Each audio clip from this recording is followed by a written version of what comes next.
பாமகவோட சேர்ந்து செயல்படுவதற்கான ஒரு தேவை எழலாம். ஆனா நான் வேண்டான்ற நான் முடிவு பண்ணிட்டேன். இல்ல அவங்களோட மது அதனால மது ஒழிப்பு அது இது முடிவு பண்ணிட்ட பிறகு அப்புறம் மது ஒழிப்பு பிரச்சனை நான் எப்படி போய் சேர முடியும்? மொத்தத்துல அவங்களோட சேரதுல நான் முடிவு பண்ணிட்டேன். அப்புறம் எப்படி அவங்களோட இதுல மட்டும் போய் கை கோர்க்க முடியும்? அவங்க இது போராடலன்னு நான் சொல்லலையே.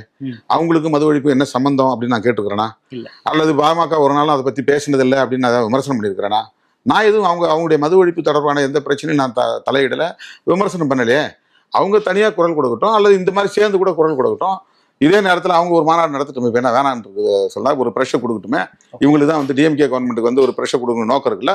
எடுங்க கையில் 69 செத்துருக்குறாங்கல்ல, வன்னியர் சமுதாய சேர்ந்தவங்க செத்துருக்குறாங்கல்ல, பழங்குடி மக்கள் செத்துருக்குறாங்கல்ல. இதே இப்போ சைமல்டேனியஸாக இன்னொரு மாநாடு நடத்துங்க. பாட்டாளி மக்கள் கட்சி மது கடைகளை மூடட்டுன்னு சொல்லிட்டு ஏன் இந்த டிஎம்கே கவர்மெண்ட்டுக்கு அவங்க ஒரு ப்ரெஷர் கொடுக்கக்கூடாது? ஏன் அமைதியாக இருக்காங்க?